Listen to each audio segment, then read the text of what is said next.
are a lot of people here. Thank you. And let me thank Yosemite Mata, Marciela Morales. Let me thank Heather Mazzarato for that very kind introduction.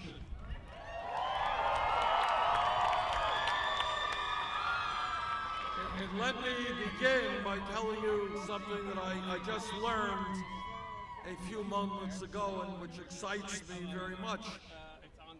We asked Donald Trump if he would be prepared to debate.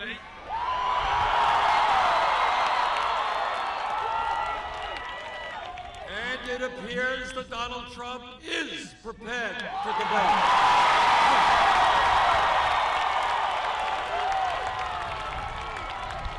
Very excited about it, and I think we're going to have to rent out the largest stadium you have here in California.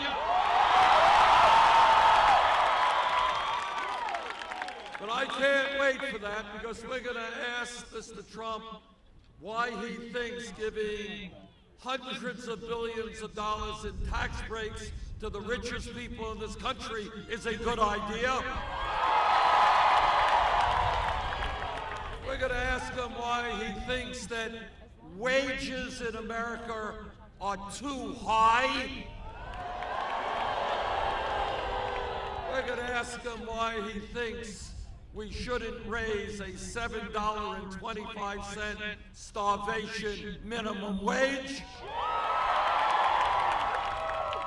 We're going to ask him how come he thinks that climate change is a hoax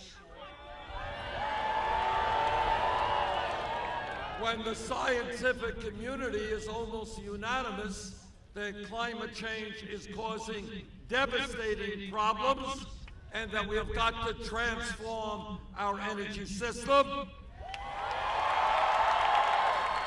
But I think mostly we're going to be asking him why he thinks that in a nation in which our diversity is our strength,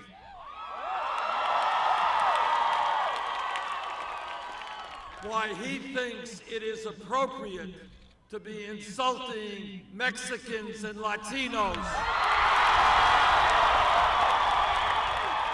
why he thinks it's appropriate to be insulting Muslims and women,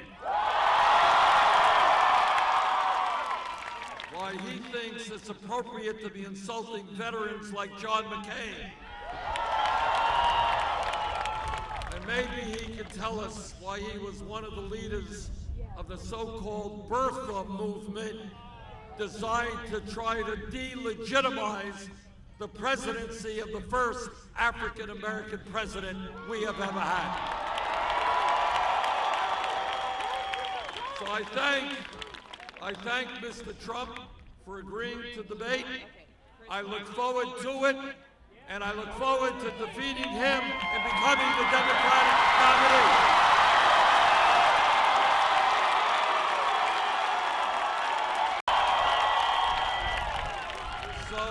And furthermore, the reason we will beat Trump in a general election is because of you. What we are seeing all over this country is an incredible amount of energy, enthusiasm, and grassroots activism, which will translate into a large voter turnout in November.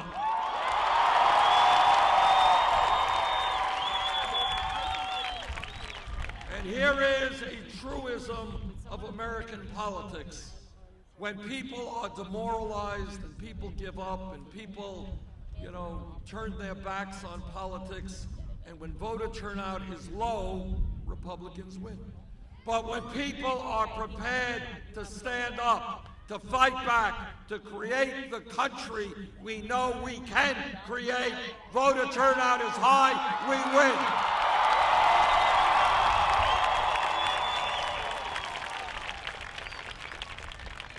I think with the energy that I have seen here and all over the state of California, all over America. No question in my mind that our grassroots activism will win the general election.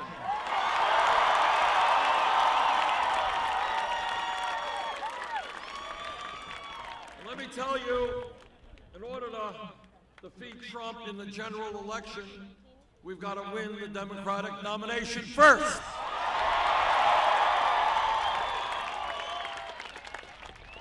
And I feel increasingly confident that here in California, we are going to win and win big on June 7th.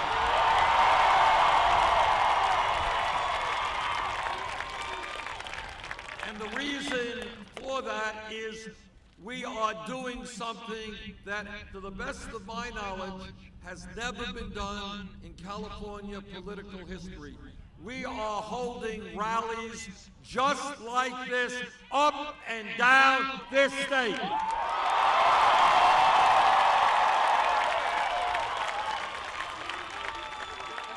And by the end of this campaign here in California, I am confident that we will have personally met and spoken to over 200,000 Californians. This is a grassroots campaign of the people, by the people, and for the people. And the reason we are going to win here in California, and the reason we're going to win a general election, is the American people understand that given the crises facing our country, it is just too late for establishment politics or establishment economics. What the American people understand is that we have got to bring forth a political revolution. We have got to redefine what politics means in America. We need people from coast to coast standing up, fighting back, and demanding a government that represents all of us, not just the 1%.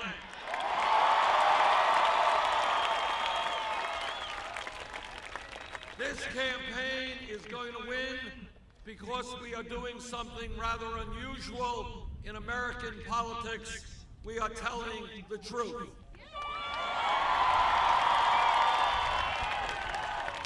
And here is the truth, that in our great nation today, we have a corrupt campaign finance system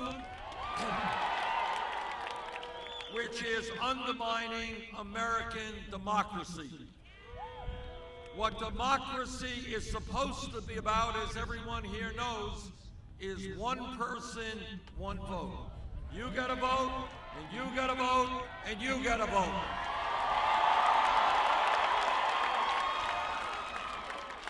Democracy is not supposed to be about billionaires and super PACs buying elections.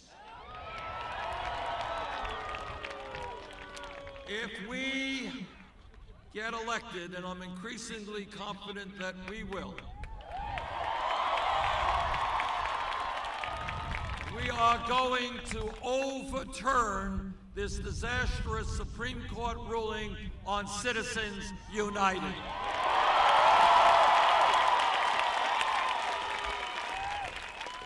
This campaign is going to win because we are telling the truth in the sense that today we have a rigged economy. And what a rigged economy is that for 30 years, the middle class of this country has been shrinking, and almost all new income and wealth today is going to the top 1%. What a rigged economy is about is the top 1/10 of 1%, not 1%, 0.1%, owning almost as much wealth as the bottom 90%. The rigged economy is when the 20 wealthiest people in this country own more wealth than the bottom 150 million Americans, half of our people. A rigged economy is when one family, the Walton family of Walmart, owns more wealth than the bottom 42% of the American people. Anybody here work at a Walmart's? Okay, we got a few. And here is what's interesting about Walmart. Walmart, owned by the wealthiest family in America, pays wages that are so low that many of the people who work there have got to go on food stamps and Medicaid. Who pays for those food stamps and Medicaid? That's right. Working families of this country pay higher taxes in order to subsidize the wages paid by the wealthiest family in America. That is absurd. So I say to the Walton family, get off of welfare, pay your workers a living wage.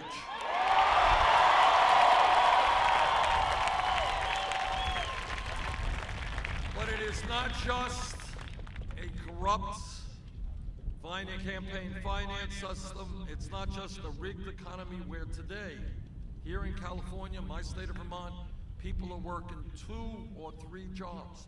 Mom is working 40 hours, dad's working 40 hours, kids are working 40 hours. And at the end of all of that, 58% of all new income goes to the top 1%. You ready for a radical idea? Together, we are going to create an economy that works for all of us, not just wealthy campaign contributors.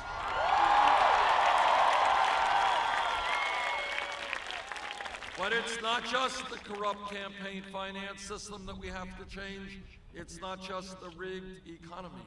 It is also a broken criminal justice system. Every American should be embarrassed by the fact that we have more people in jail than any other country on earth. We are spending $80 billion a year to lock up 2.2 million people, disproportionately African American, Latino, and Native Americans. Our job is to understand why that is occurring and to change it. And my promise to you is that at the end of my first term as president, we will not have more people in jail than any other country.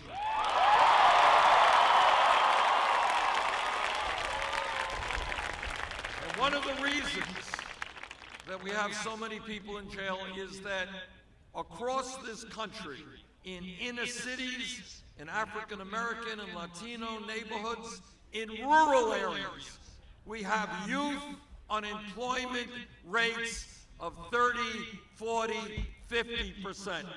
Kids get out of high school, there are no jobs for them, and when kids hang out with no jobs, bad things can happen. And that is why I believe that we should be investing for our kids in jobs and education.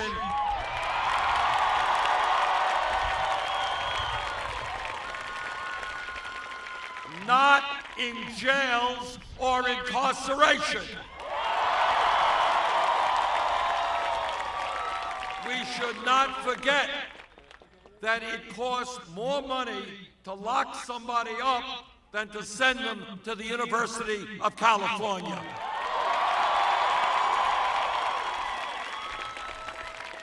And when we talk about reforming a broken criminal justice system, we have got to take a look at local police departments all across this country. Now, I was a mayor in Burlington, Vermont for 8 years, and I worked closely with the police officers there, and I worked with police officers all over this country. And the overwhelming majority of police officers are honest, hardworking, and have a very difficult job to do. But, like any other public official, when a police officer breaks the law, that officer must be held accountable.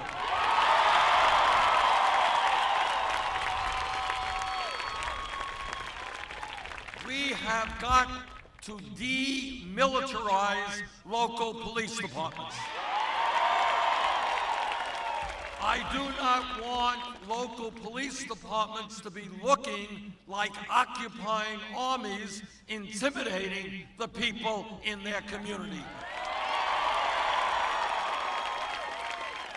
We have got to make local police departments reflect the diversity of the communities they serve. We have got to end corporate ownership of prisons and detention centers. We have got to change law enforcement culture in this country so that the use of lethal force, shooting somebody, is the last response, not the first response.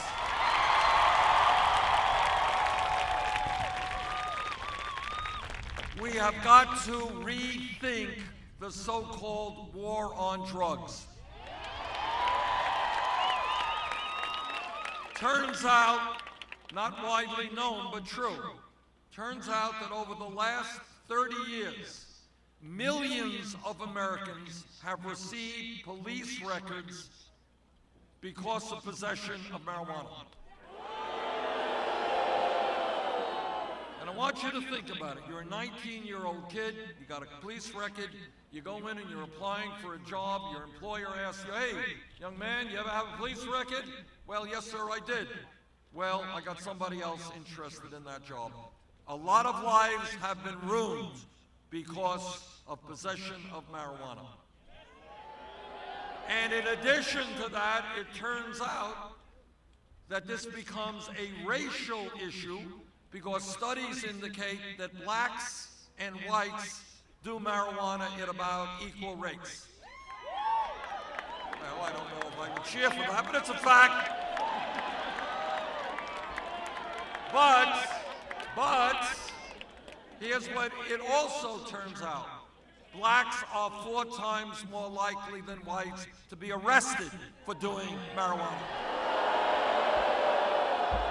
So what do? This is what I think we do. Number one, we understand that today the federal Controlled Substance Act lists marijuana as a Schedule I drug, the highest level, right next to heroin. Now, people can argue the pluses and minuses of marijuana, but no sane person believes that marijuana is equivalent to a killer drug like heroin. And that is why, if elected president, we will take marijuana out of the Federal Controlled Substance Act.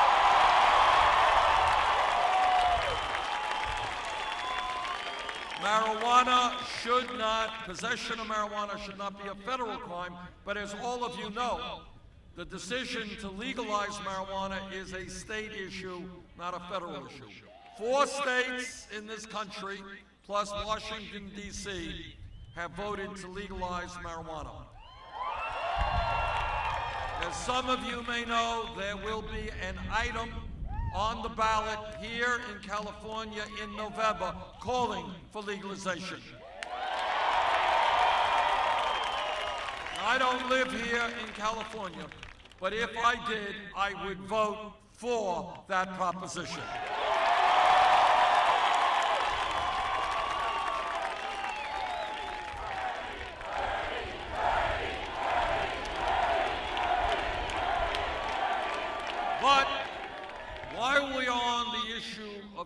let me just say this, and I think all of you know this. Right now, in my state, in New England, and I believe all over this country, we're looking at a horrific epidemic of opiate and heroin addiction. It is terrible. And what we are seeing every single day is people are overdosing on opiates or heroin, and they are dying. This is an issue that must be dealt with, but it must be dealt with intelligently. And in my view, the best way to address that issue is to understand that substance abuse and addiction should not be treated as a criminal issue. It should be treated as a health-related issue.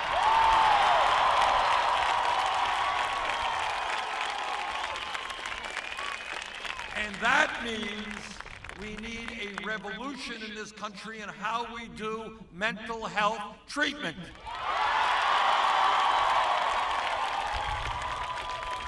Right now, there are people who are addicted, who are strung out, who would like to get help, but there is no treatment available for them that they can afford. And in addition to that, what is true, although it is very scary, is that walking the streets of America today, right now, you got many thousands of people who are suicidal, and some are homicidal. And we all know about the terrible mass shootings that we have seen. In my view, what our approach should be is to say to anybody in America in mental health crisis, you can get the treatment you need today, not 6 months from now.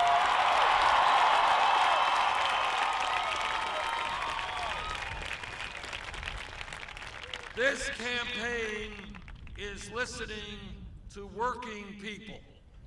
And what working people are telling me is they can't make it on $9, $10, or $11 an hour, which is why, in my view, we're going to raise the minimum wage to a living wage, $15 an hour.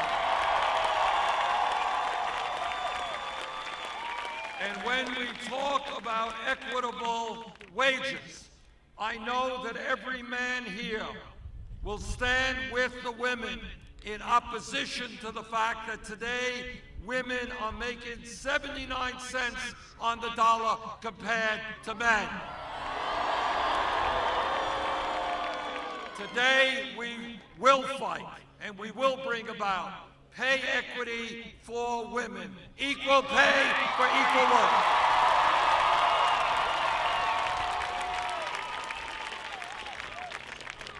This campaign is also listening to women who are hearing Republicans all over this country, Donald Trump and the others, who are touting family values. And you all know what they mean by family values. What they mean is that no woman in Ventura, no woman in California, no woman in America should have the right to control her own body. We disagree.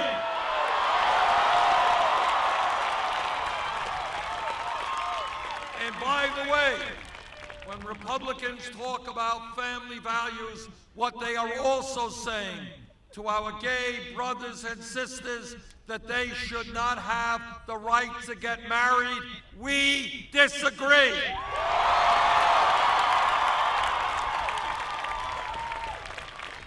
This campaign is not listening to wealthy campaign contributors and their needs. We are listening to young people and their needs.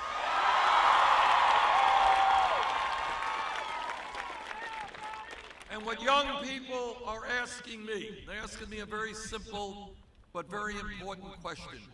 And that is, how is it that when they do exactly the right thing, when they go out and get the best education that they can, which is what we want all Americans to be able to do, why is it that they're ending up $30,000, $50,000, $70,000 in debt? Now, I grew up in a family that did not have a lot of money. My parents never went to college. But what I want to see in this country is that every child who studies hard, every child who takes school seriously and does well, I want to see that child be able to go to college regardless of the income of his or her family.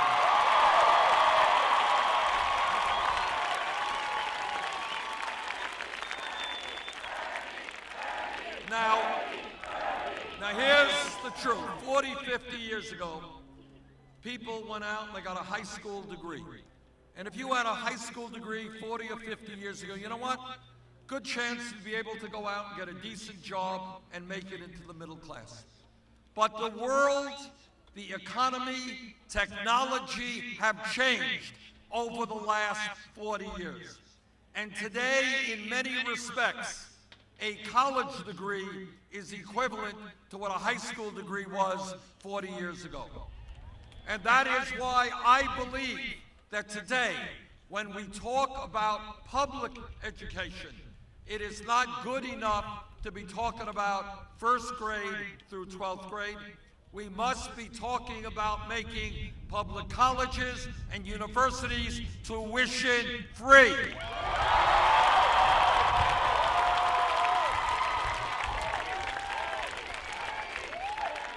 Now, does anybody here honestly think that making public colleges and universities tuition-free is a radical idea? It really is not. The world has changed. Our educational system has got to change as well. And by the way, as many of you know, in countries like Germany and Scandinavia, college today is free. They are smart enough to invest and smart enough to know that investing in their young people is investing in the future of their country. It's a lesson we should learn.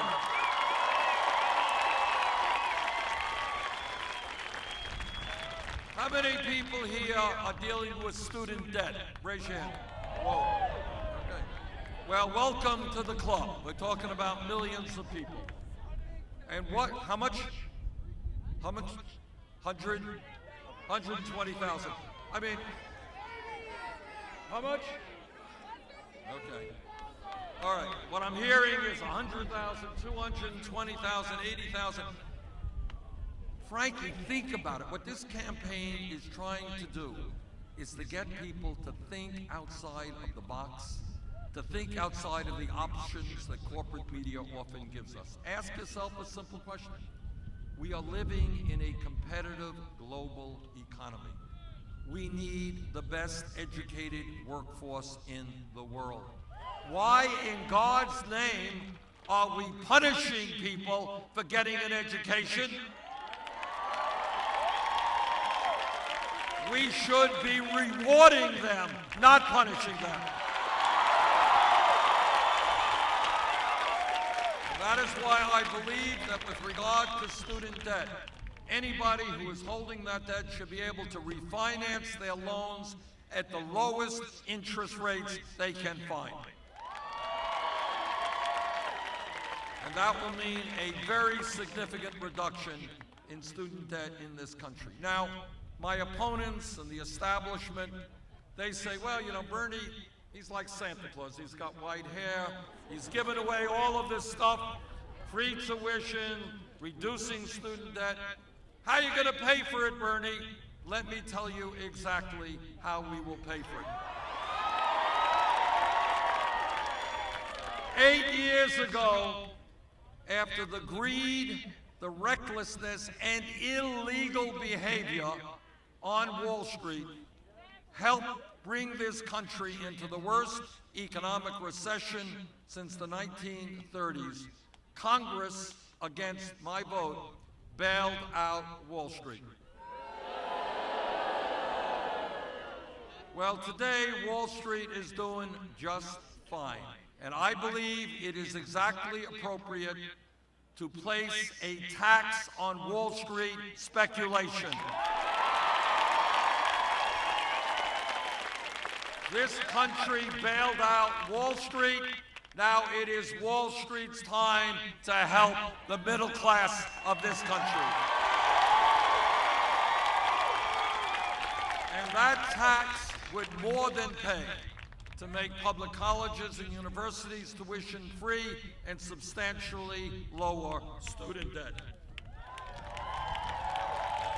This campaign is listening to people and communities whose voices and pain are not often heard. We are listening to the Latino community. There are 11 million undocumented people in this country. Many of them are living in the shadows and in fear. Many of them who are at work right now are being exploited because when you have no legal rights, you can't stand up to a boss who exploits you and cheats you on the job.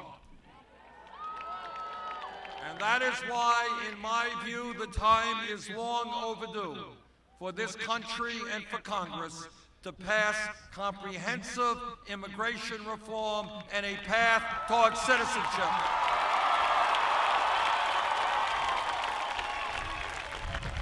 Our immigration policy must be to unite families, not divide them. And if elected president, I will end the current deportation policies.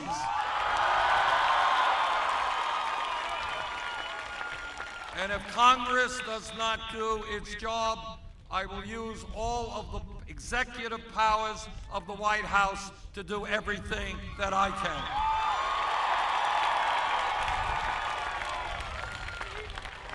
This campaign is listening to the African American community. And what the African American community is asking me absolutely correctly, how does it happen that we could spend trillions of dollars on a war in Iraq that we never should have gotten into, and yet supposedly we don't have the money to rebuild our crumbling inner cities throughout this country?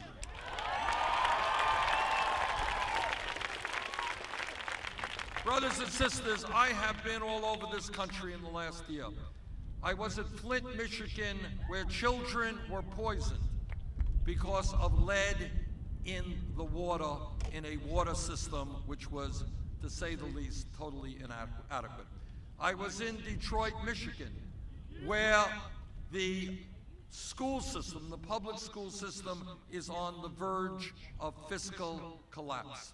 I was in Baltimore, Maryland, where tens of thousands of people are addicted to heroin and can't get the treatment that they need to get off of heroin. In my view, instead of rebuilding communities in Afghanistan, we should be rebuilding communities in the United States of America.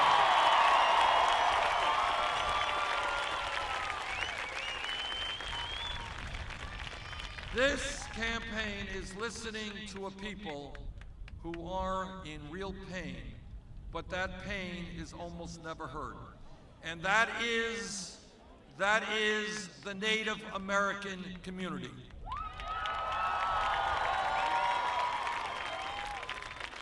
All of us know that the Native American people were lied to, they were cheated, and treaties they negotiated throughout our history have been broken. The Native American people have given us so much that we have a debt owed to them that we can never repay. And maybe the most important lesson that they have taught us, an incredibly profound lesson, is that as human beings, we are part of nature. We must live with nature.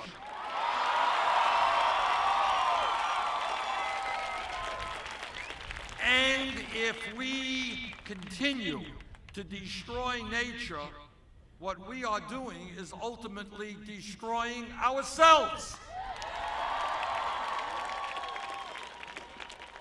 But despite all that the Native American people have given us, in Native American communities throughout this country, poverty and unemployment are sky high.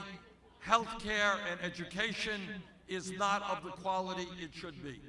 If elected president, we will fundamentally change our relationship to the Native American people.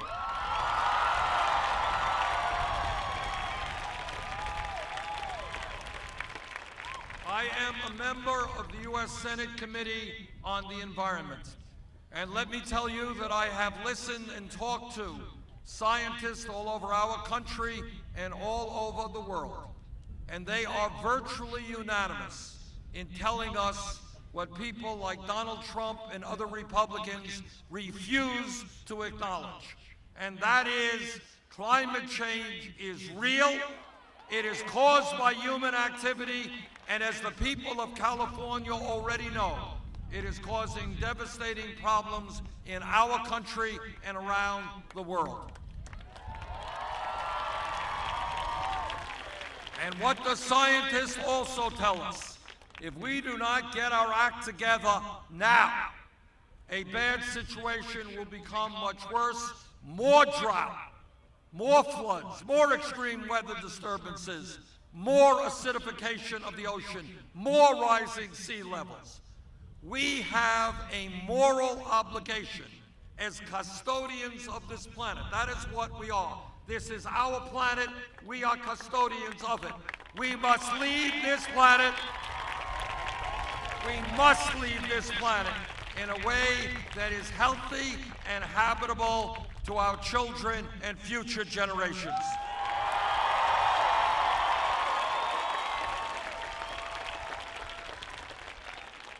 What this campaign is about is getting people to think outside of the box, outside of the status quo, and to ask some questions that you don't hear asked in Congress and you don't hear discussed much in the corporate media.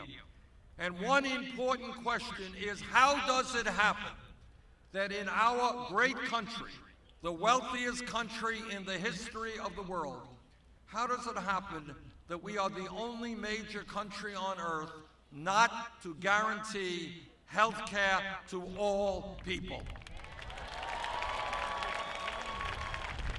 Now, let me ask you all a question. How many people here today have no health insurance? Raise your hand. Wow. How many people here have high deductibles and high co-payments in their insurance policy?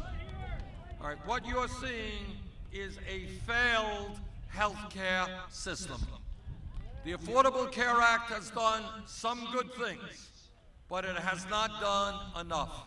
So let me be very honest with you and tell you what I have said many times, and it gets me criticized many times, but I'll say it again.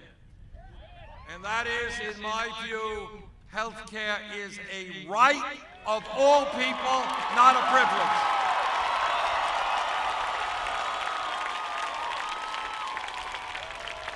I want every American to be able to go to the doctor when they need to go to the doctor. We are losing thousands of people every single year who, by the time they get into a doctor's office, their situation has become terminal. That is unacceptable. Furthermore, not only today do we have so many people uninsured, 29 million, and more underinsured, every one of us is getting ripped off by the unconscionable greed of the pharmaceutical industry. There are people in America dying, and there are people getting much sicker than they should because they cannot afford the astronomical high prices that the drug industry is charging us today. It is crazy that 1 out of 5 Americans cannot afford the medicine they need, and it is equally crazy that the top 5 drug companies last year made $50 billion in profit. If elected president, the drug companies will not continue ripping off the people of this country.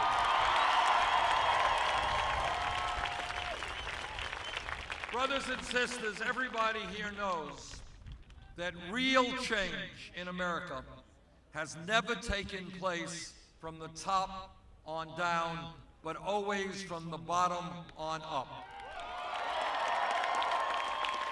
You know, it's never about some guy up there saying, oh, you know, I think it would be a good idea to do this or that.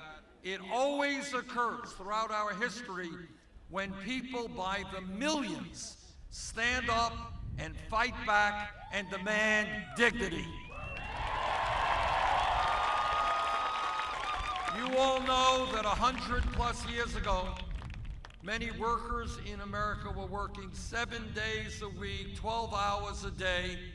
Kids of 12 years of age were working in factories, losing their fingers because they're around machinery they should not have been around.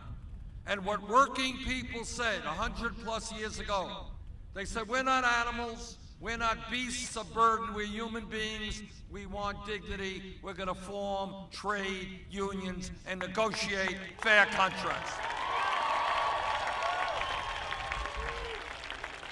150 years ago, amidst the abomination of slavery and racism, African Americans and their allies looked at the future, and they stood up and they fought back to end racism in America. And we'll never know, we will never know how many of these heroes and heroines were killed in that struggle, how many went to jail, how many were beaten, how many lost their jobs. But they had the courage to stand up and to demand a country which rid itself of racism and bigotry.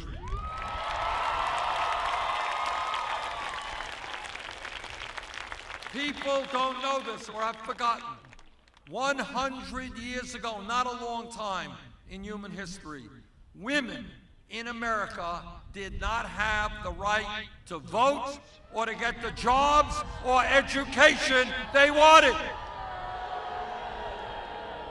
What the establishment said to women, your job is to stay home and have babies. That's what you're supposed to do. But women said, you will not define us, we will define ourselves.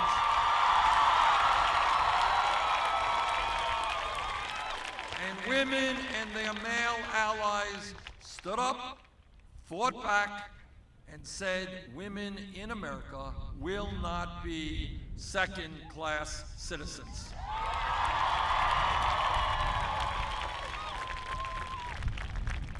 If you think, not 100 years ago, think back 10 years ago, and if I were to tell you, or you were to tell me 10 years ago, if we were here, somebody jumps up and they say, you know, Bernie, I think that gay marriage will be legal in every state in this country by the year 2015. Person next to her would have said, you're crazy. There is too much bigotry, too much homophobia, it will not happen. But the gay community and their straight allies stood up, fought back,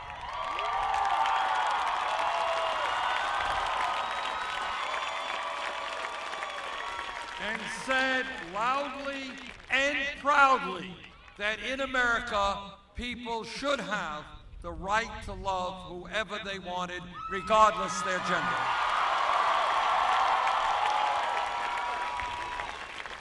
If we were here 5 years ago, no time at all, and somebody would have jumped up and say, Bernie, you know, this $7.25 federal minimum wage is ridiculous. We've got to raise it to $15 an hour. Person next to him would have said, $15 an hour, you're crazy. You're dreaming, you're too radical, you're an extremist. Can't happen. You're asking for too much. But 3 years ago, workers in the fast food industry, in McDonald's, in Burger King, in Wendy's, they went out on strike. And they stood up and they told America they cannot make it on starvation wages. They need $15 an hour. And then a few years ago in Seattle, $15 an hour. In San Francisco, in Los Angeles, $15 an hour. In California, New York State, $15 an hour. What is my point? My point is that the establishment always wants you to believe that real change is impossible, that your dreams are so radical they cannot be achieved, and you've got to accept minor changes at best. And what this campaign is about is rejecting that entire approach. No, my Republican friends think we have to cut Social Security and benefits for veterans. No, we're not going to do that. We're going to increase Social Security and benefits for veterans. And what I am seeing all over this country, literally from coast to coast, from Maine to California, is people are beginning to understand that something is fundamentally wrong. They are asking themselves, why is it that I am working longer hours for lower wages, and almost all new income and wealth is going to the top 1%? Why is it that we're seeing a proliferation of billionaires, and yet half of the children in America in public schools are on free or reduced lunches? Why is it that kids are graduating school $90,000 or more in debt? Why is it that women are making 79 cents on the dollar compared to men? Why is it that we are the only major country on earth that doesn't guarantee paid family and medical leave? Why are we the only country, major country, not to guarantee health care for all? Why is our infrastructure, our roads and our bridges collapsing at the same time as millions of people desperately need jobs? Why are we firing teachers when we need more teachers to better educate our children? Why haven't we been more aggressive in taking on the fossil fuel industry and transforming our energy system? Why do we pay the highest prices in the world for prescription drugs? Why does Wall Street continue to rip off the American people every single day? Those are the questions that the American people are beginning to ask. And the answer is that when people come together by the millions, when people stand up and say that our government has got to represent all of us, not just a few,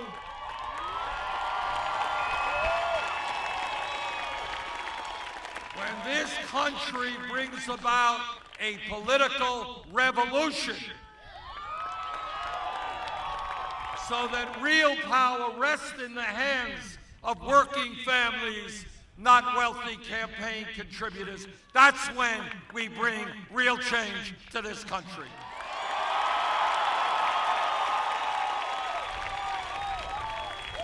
On June 7th, there will be in California the most important primary in the whole nominating process. There are 475 delegates at stake here in California.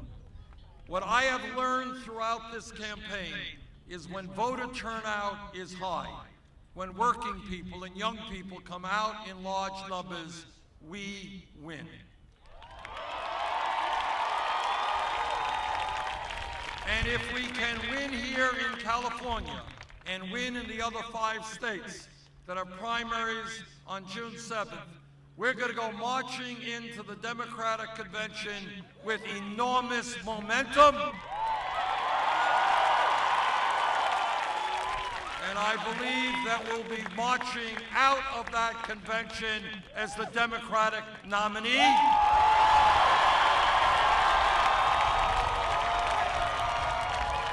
And if I am the Democratic nominee, Donald Trump is toast.